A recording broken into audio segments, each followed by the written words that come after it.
Thank you for your continued support to PDIC's projects. To the members of the media, thank you for taking time out of your busy schedule to join us this morning. Warren Buffett, hailed as one of the most successful investors of all time, was once quoted to say, "Someone's sitting in the shade today because someone planted a tree a long time ago." This quote emphasizes the importance of foresight or planning for the future. When we plan for the future, one of the things that instantly comes to mind is setting aside money for that certain goal. But what happens if we opted to keep our money in our houses and a calamity occurs? What if we decide to put it in our money in our banks, but the bank was ordered closed? We work towards that plan with a cloud of uncertainty. This is where the important role of PDIC comes in. Deposit insurance is a financial safety net that secures depositors' savings in banks and maintains public confidence in the banking system. We, the Philippine Deposit Insurance Corporation, as the state insurer, must always see to it that we are able to fulfill our twin public policy objectives of protecting depositors and promoting financial stability against the backdrop of an ever-evolving financial landscape. In response to the volatile nature of the economy that has kept consumer prices increasing year after year, the corporation's board of directors approved the adjustment of the maximum deposit insurance coverage, or MDIC, from 500,000 pesos to 1 million pesos per depositor per bank to restore its value set in 2009, which has been eroded by inflation. The doubled amount of the MDIC spells a welcome development, as this provides enhanced protection not only to the depositing public, but the whole Philippine banking system, lessening the likelihood of panic-driven withdrawals when a crisis occurs. This further translates to financial stability and a robust economy. There is no better time to plan for the future, as the new MDIC takes effect today, March 5th. It takes effect tomorrow, March 15, 2025. Tomorrow, we mark a significant day for PDIC's commitment to public service, as deposit safeguards are strengthened. Tomorrow, we usher a change towards increased coverage and broader financial inclusion. And tomorrow, we reintroduce to the public the confidence, peace of mind, and trust in the Philippine banking system. We look to the members of the media to help us spread this good news. The reach your platform extends to plays a vital part in informing our stakeholders, from the digital savvy new generation of readers to the traditional rural settlers. May the stories that you will write inspire someone to start saving in a bank and plan for the future. Once again, thank you for your being with us today. Mabuhay kayong lahat. Thank you for your message, Mr. Tan.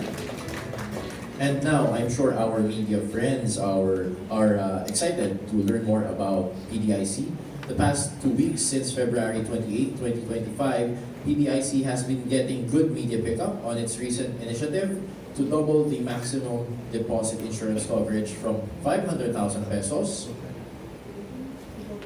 to 1 million pesos.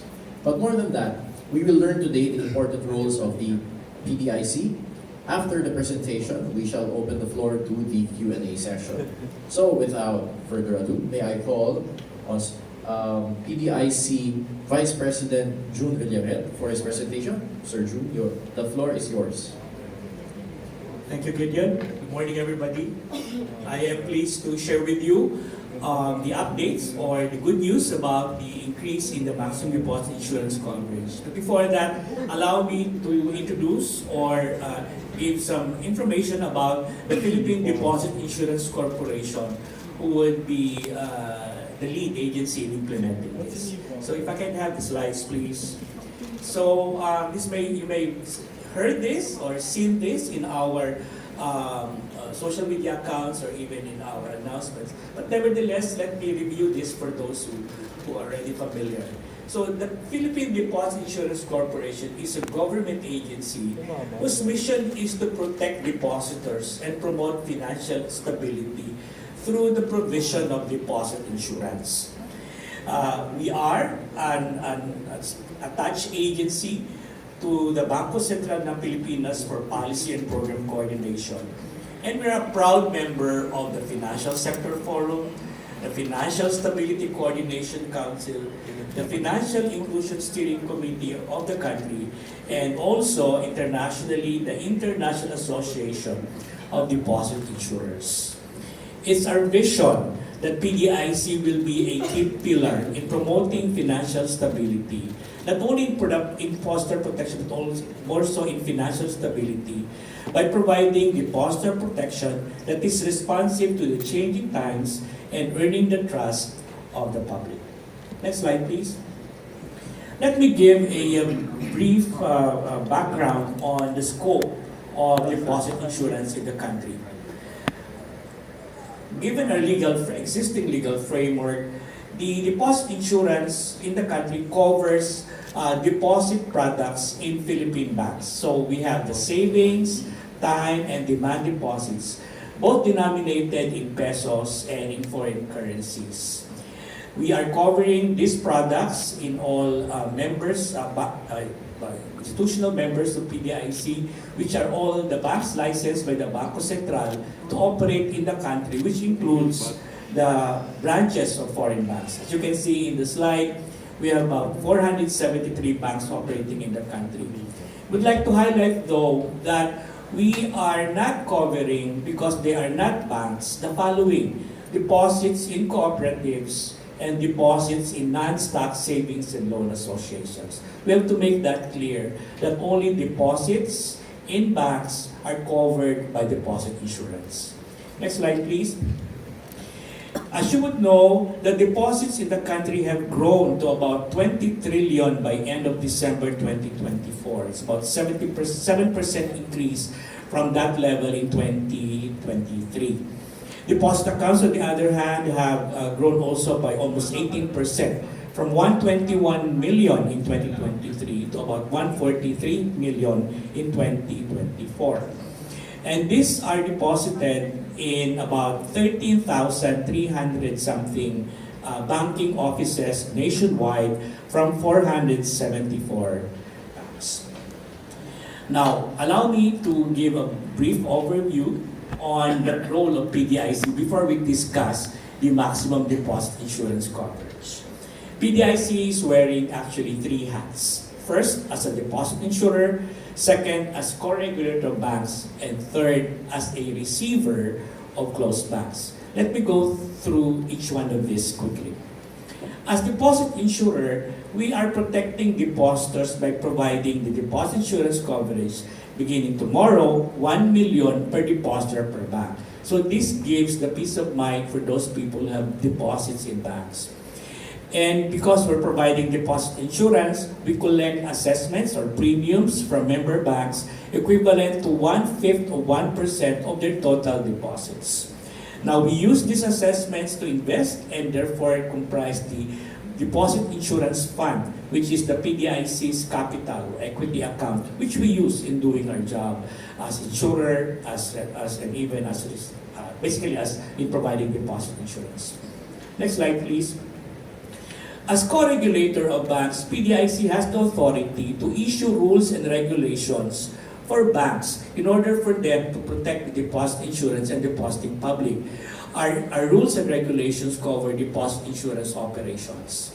We also examine banks in coordination or together with the BSP. And We also investigate anomalies, fraud, and irregularities in the closed banks upon takeover. So if we find any basis for us to file cases, so we do this and proceed to prosecuting these erring officers, employees, and individuals related to the bank. Lastly, we are the receiver or liquidator of closed banks. So, pag nagsara yung bangko, we also take charge of the assets or take over the banks ordered closed by the monetary board and eventually administer the assets and liabilities and affairs of the bank. We do that, so eventually we will liquidate these assets and collect the loan payments or conduct disposal activities for the assets of these banks. And we will use this to settle claims of the uninsured depositors and creditors to the distribution of funds, following the rules and concurrence and preferences of credits under our civil code, pursuant to a liquidation court approved distribution plan. We work with the liquidation court, so there's a judicial process for us to perform this particular task of settling the claims of creditors and uninsured depositors and closed banks. Okay, I now proceed to the discussion on the new maximum deposit insurance coverage. Having understood the role, you can see now, you can better appreciate now what's the impact and what are the benefits of the new coverage. So for some terms, maybe we'll have to start with this. So what is the maximum deposit insurance coverage? We all know it's 1 million. So what does that mean? So this refers to the amount of depositors' money in an insured bank guaranteed as safe by the PDIC. The MDIC is not only relevant to the depositors of closed banks, because that's the basis for us, the maximum amount to be used to pay their insured deposits. But it's also relevant for depositors of operating banks, because this is the maximum amount that can give comfort to us that our money is safe in the banks. And beginning tomorrow, March 15, the coverage will now be 1 million per depositor per bank. I'd like to clarify this statement. It's per depositor, it's not per account. So if you have several accounts in the same bank, we consolidate, we add them up, and we only insure up to 1 million. So just to clarify, it's not per account, but it's per depositor. And this practice is consistent with international best practices as followed also by other deposit insurers in the world. So from the operational standpoint, the new deposit insurance coverage of 1 million will have prospective application. In other words, the coverage will begin tomorrow and not previously. So for banks that were closed in the past weeks or years, tapos na yan. They're covered up to 500,000 only. So moving forward, we will now adopt the coverage at 1 million. Let me review the levels of deposit coverage through the years. In 1963, when PDIC started, we only had 10,000 pesos as the coverage. And this was by virtue of the PDIC charter enacted by law, RA 3591. This RA has been amended through the years. And the coverage has changed several times. 15,000 in 1978, 40,000 in 1984, and 100,000 in 1992. Then, if you notice, all these levels are almost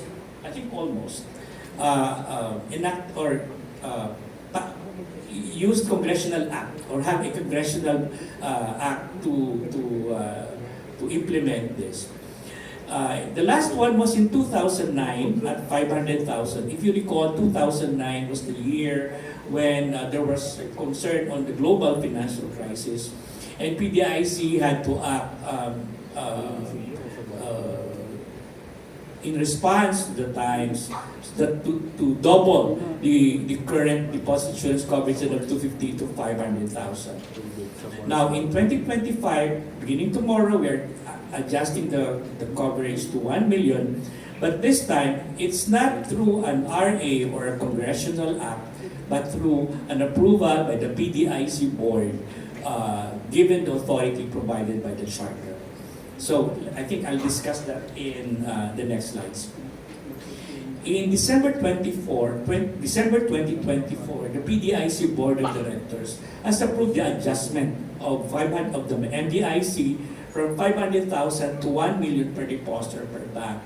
The basis or the rationale for increasing the deposit coverage was to enhance the current level of depositor protection and to promote financial stability. We'll discuss this further in the next slides. And by the end of February, we announced to the public that there's a new deposit insurance coverage which will take effect beginning tomorrow, March 15, 2025.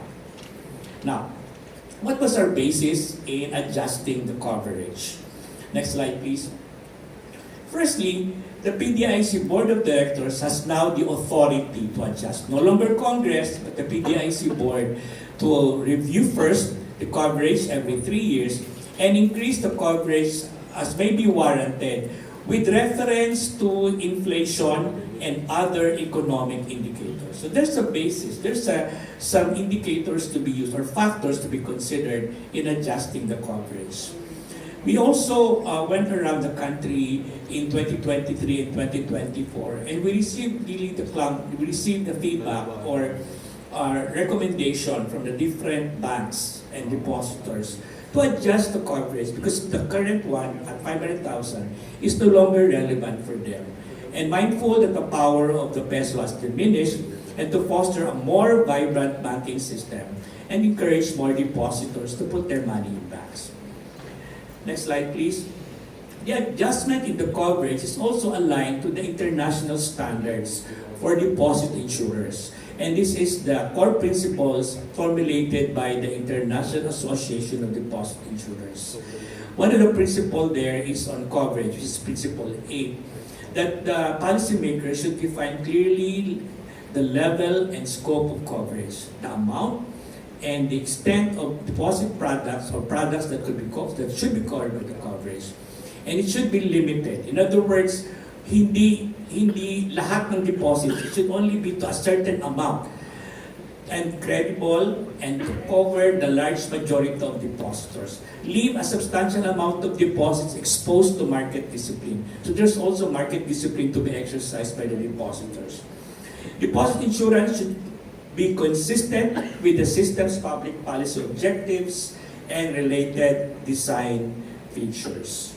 And there's also the same principle also recommends a regular review of the coverage to make sure that the amount is relevant to the system. And again, the ultimate technical basis for the adjustment are the following. I think it was mentioned maybe in the papers before that the UMDIC was based on a framework that we have developed through an engagement with a consultant commissioned by the World Bank to look at certain determinants or factors.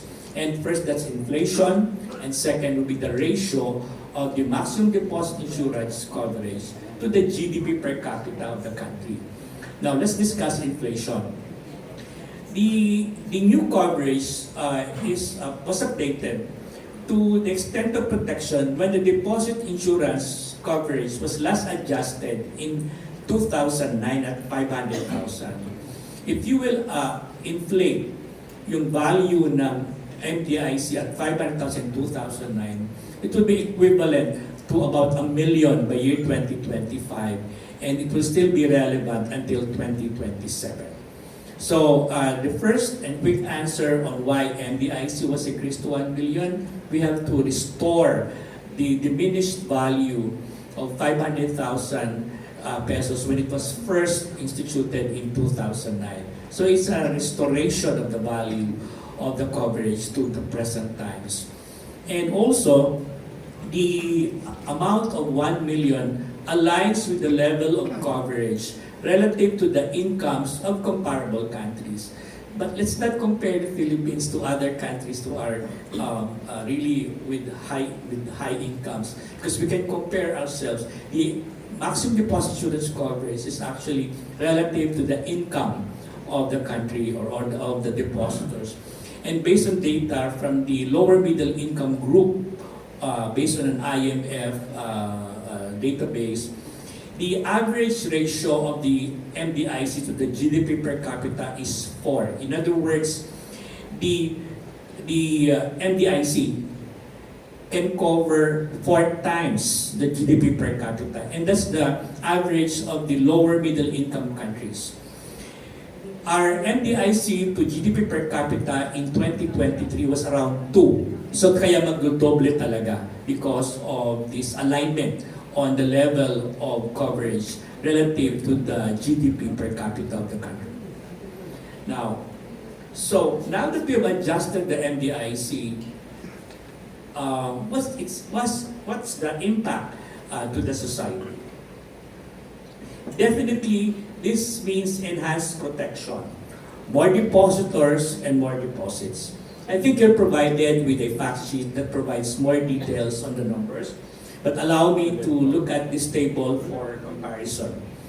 So, with the new coverage at 1 million, based on our forecast for the year 2025, there will be 147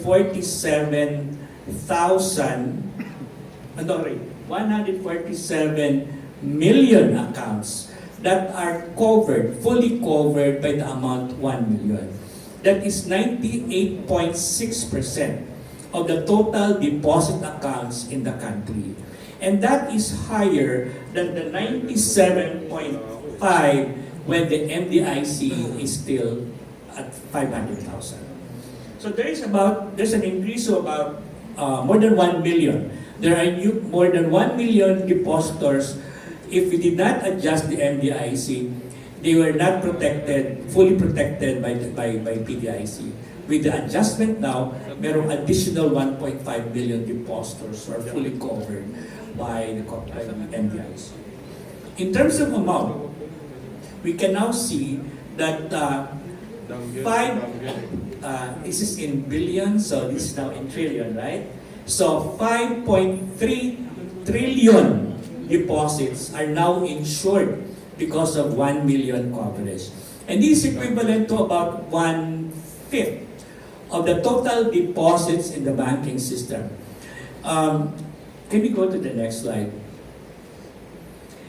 If we did not change the coverage at 500,000, the covered amount is only up to 3.7 trillion, and it can only cover less than 19%. So there's a change from with 1 million, almost 1/4 na ng total deposits are covered, and at 500, we did not change about less than 1/5 of the total deposits. Next slide, please. In addition, the PDIC has a stable fund. I think this has been a concern. Can PDIC manage the risks that will correspond to the adjustment in MDIC? The Deposit Insurance Fund of PDIC, which I earlier explained as the capital or equity of the corporation and used to fund or pay insured deposits, it's at about 237 billion as of December. And it's strong enough to cover all the expected risks that may arise. This is also consistent in the core principle that I mentioned earlier, now specifically core principle number 9, that highlights that a deposit insurer should have a readily available fund, and all mechanisms are in place to ensure prompt reimbursement of claims and assured liquidity funding arrangements. It's equivalent to about 5% of the total insured deposits, and it's strong enough to handle the risks arising from the system and from the increased MDIC. Now let me conclude this short presentation with the following takeaways. The MDIC has been increased as a proactive measure. Unlike in other jurisdictions and other times, the coverage was increased because to arrest a crisis. But this time, it's a proactive measure to enhance depositor protection and promote stability. And the new MDIC will be effective starting tomorrow, March 15, 2025. The under the amended charter of PDIC, the board of directors is now the authority to review the MDIC every 3 years and adjust it as warranted with reference to inflation and other economic indicators, as I've explained earlier, would be the ratio of the MDIC to GDP per capita. And the adjustment in the coverage was based on a study in collaboration with a consultant from World Bank. And this methodology will be used by PDIC in its regular review in the next years. Lastly, the Deposit Insurance Fund of PDIC is strong and robust and well-positioned to support the adjustment in MDIC. Next slide, please. So, given that we have recently announced the coverage, you don't see this yet in the banks. Pag may nakita kayong mga decals, yung what you see in front, yung sa doorpost ng bangko, na nakalagay 500,000, please help us correct them. It should be 1 million. But these are not yet available, as this will be distributed to the banks very soon.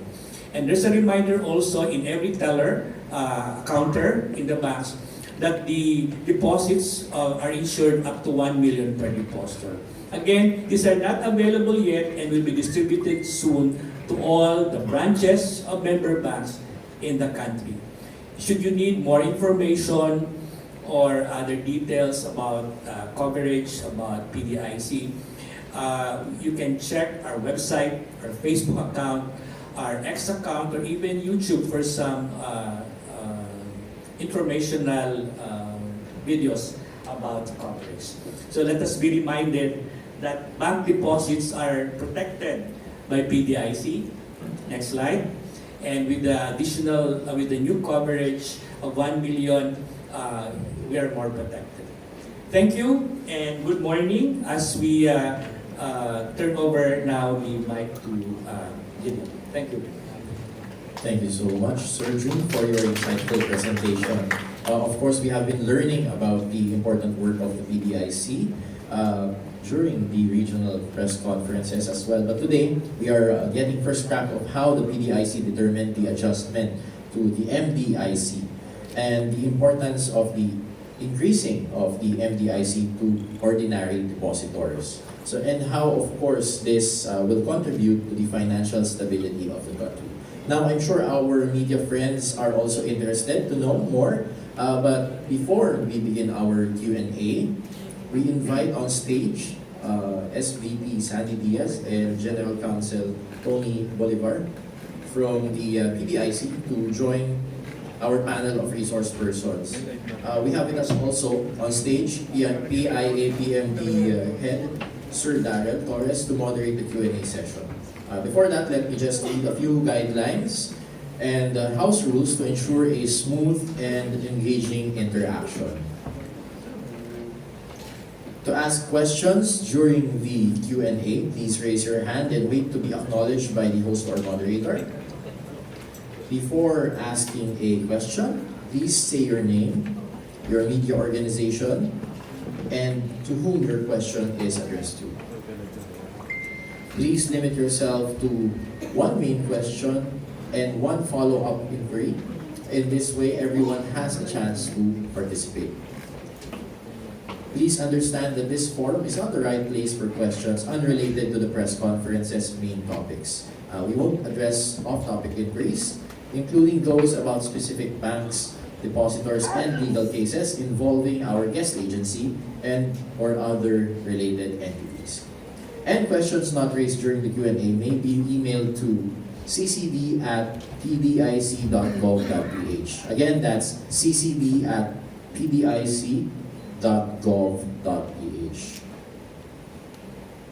Right? So thank you. We now open the floor for your questions. We have with us a microphone in front for our media participants.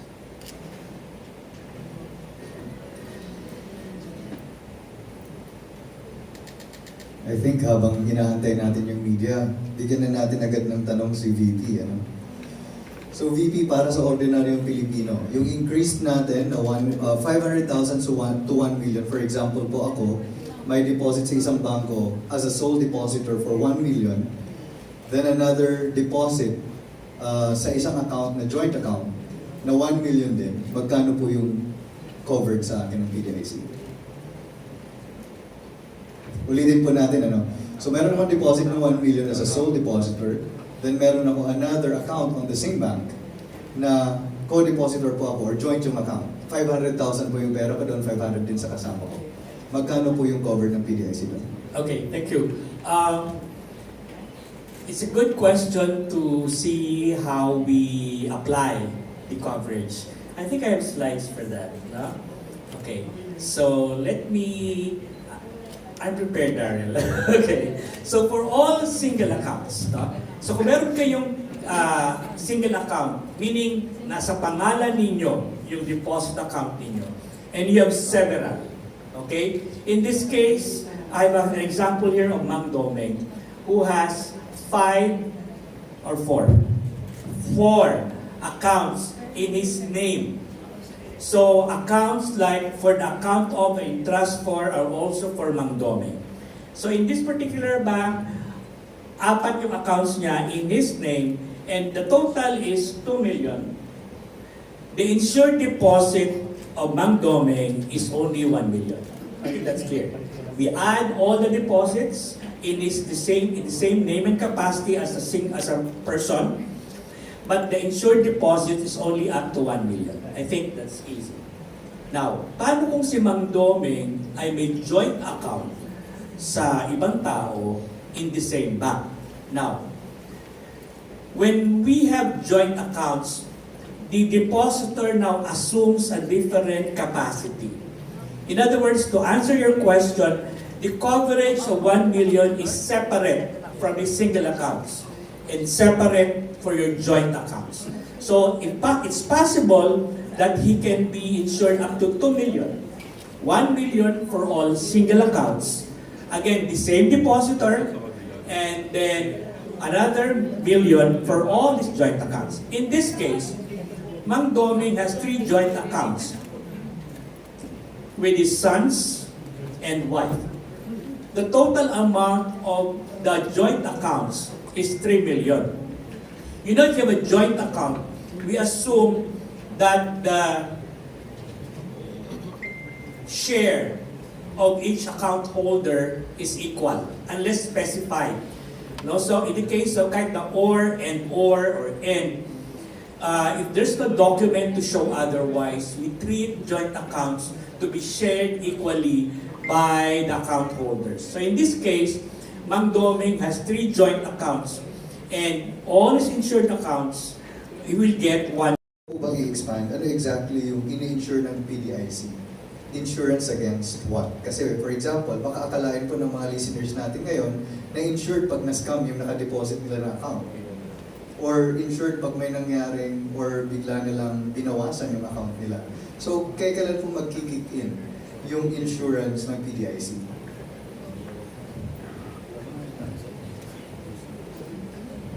Hello, good morning po.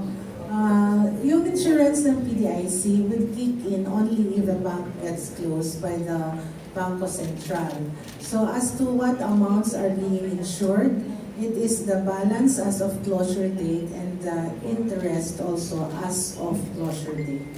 Yun po. So it does not cover any other instance but only when a bank fails or when a bank is closed. Thank you.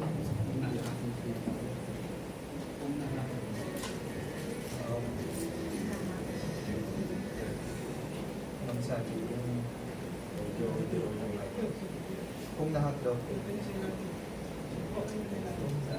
Kung nahack dahil sa mga online transactions, hindi po kasama kasi yung the remedy of the depositor should be with the bank on how to resolve the hacking incident.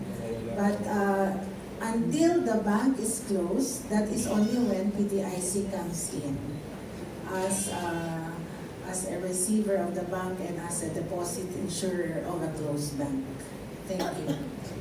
Nung that transaction hack, system hack sa bangko, Hindi po covered kasi parang system failure ng bangko. So, but ang remedy is to clear it with the bank on how to restore that hacked deposit. So to clarify lang, Ma'am Sandy, ano? But you should be careful in using all these passwords and how do you manage your passwords. That's why it has to be very clear that yung real reason of why it was sort of hacked.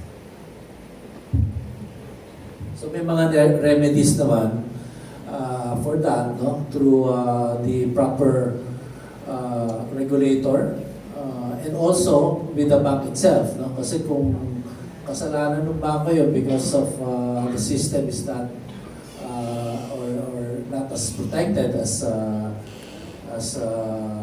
needed, then they can file a complaint against that. Tama po, Pres, ano? Just to clarify, na yung insurance ni PDIC is insurance against closure. Yun lang po. Thank you. Now, another question po na natanggap natin online ay nabanggit po natin na 16 years ago pa yata last na tinaasan yung ating MDIC. And ano daw po ba yung policy considerations na nag-prompt sa atin bakit ngayong taon natin tinaasan? Or other considerations?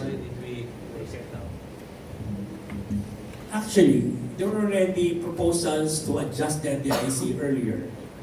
But since the PDIC charter was reviewed in 2022, yun yung naging platform or venue for the proposals. In fact, a number of legislators already filed because they see that the value of the 500,000 as coverage is no longer, it's not that significant anymore. The average deposit has gone up, so talagang dapat i-increase. But also in the 2022 review of the PDIC charter, the authority also on who will approve the adjustment was also discussed. Kaya nagkaano na siguro ito, nag-confluence ng mga bagay-bagay. So the authority was given to the PDIC board, the need to adjust was already there, so we proceeded to the review. And eventually, if you can see in our feedback in our report earlier, we also made some road shows, no, with other banks and confirmed. Hindi na kasi basta dapat lang chismis, no? We really talk to the depositors and even to the banks. And they all confirmed that there is a need. So therefore, the road shows were held in 2023 and 2024. Timely, we completed the study by December 2024. So we made that announcement soon. Meron na kaming mga regulatory issuances kasi na kailangan ayusin before the announcement. Kaya parang may konting months delay. But definitely, the economic factors are the very reasons. And also the authority given to PDIC was the one that really triggered for us to proceed with adjustment. I think, sir, yung next question ay nasagot nyo naman po. Pero baka may maidagdag lang po kayo. Kasi yung question ay, does this increase signal concerns over potential instability in the banking sector? Or is it purely a proactive measure to enhance depositor confidence? Proactive to, Daryl, no? We would like to provide more protection. And as June already mentioned earlier, this has been under study for quite a while. Secondly, as you know, you're saying it's since 2009, no? Adjustment, so that's around 15 years, no? It's very hard under the previous charter to increase kasi you need a congressional approval for that. So you can just imagine how difficult it was to increase deposit insurance. So the change in our charter is in fact very beneficial because it makes it more responsive to adjustments that are needed, no, periodically. So, I think it should be put in context that we are now under a regulatory system where we can adjust, no, more flexibly rather than going through a very, very tedious process of congressional legislation. Thank you, Pres. And last na po ito na question na babasahin natin from SMS. Ano daw po ba yung mga pwede pong personal advice? Sabi po ay, what should depositors, especially those with balances exceeding 1 million, know about the limits of deposit insurance, and are there additional safeguards they should consider? So siguro po dahil kinoconsider kayo na expert, para po sa ordinaryong Pilipino na alam na ngayon na hanggang 1 million lang po yung pwedeng i-insure ng PDIC para sa deposit niya, meron po ba kayong advice? Or ano pa yung mga pwedeng additional safeguards na pwede po nating i-share sa kanila ngayon?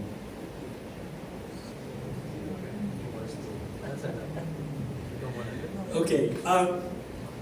Una, i-deposit nyo yung pera nyo sa bangko. Kung meron kang ganun. So that's number one. Ngayon, pag nag-deposit ka sa bangko, dahil sa alam mong 1 million ito, depende ngayon yan. So ako, pipiliin ko yung bangko na pwede kong pagkatiwalaan. By the way, we're not saying or endorsing any bank.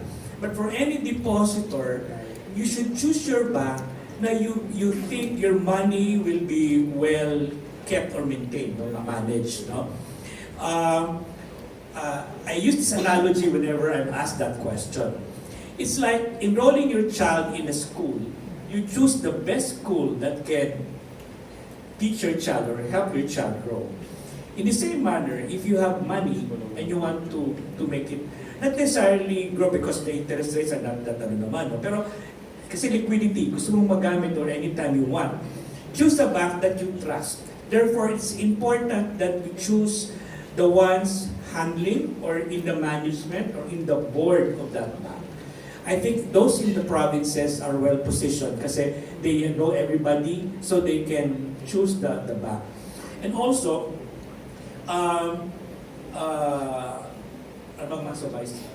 if there are offers, sometimes, no, may mga high, okay, sige, gusto yung tagapag-usapan yan. merong mga catch na binibigay yung mga nagmatanggap ng deposits. There are some offers that are too good to be true. For instance, very high interest rates that are so high compared to the other providers. Be cautious. O kaya, there are freebies na excessive. Na parang tingin mo, paano mababawi ng bangkong ito? Then be cautious. We're not saying that when they offer this, they're delicado. But what we're saying, you evaluate. Sometimes, okay, this is maybe an appeal to everybody. We're attracted to institutions that offer high interest rates. And again, Ma'am Sandy just mentioned this. It's hard to make challenge yun for the service provider or for the financial institution to really make that deal, no, sustain. So, I know one person, pinipili niya yung very conservative na interest rate.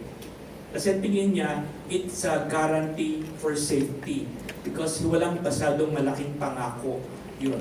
Again, it's a different ball game, but don't be lured by very tempting offers by the banks or any financial institution that comes to your money. Piliin nyo pa rin yung tingin yung conservative, mapaprotektahan yung pera ninyo. I hope that answered the question. Thank you, Ricky. At this point, we are opening the floor for one last round of questions for our on-site media. Do we have any questions for our final round of on-site? Yes. Hi, good morning. I'm Jackie Pascual from ABS-CBN. So just to clarify, it was mentioned earlier that there's a possible annual review. Does that mean whether an annual yung adjustment or yung adjustment will be every 3 years? The review that's required is every 3 years, and if as a result of the review, there is the adjustment is warranted, then the adjustment will happen on the 3rd year. But that is not to say that we don't regularly review, even on an annual basis. So it's now a possibility na every 3 years na yung adjustment as compared to before na 10 years or more. Yeah, I mean, if warranted, it's possible, especially now that the authority has been delegated to the PDIC Board of Directors, but only if warranted as a result of the review.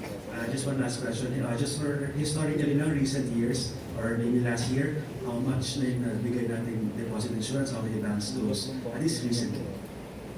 May date, kung may data pala.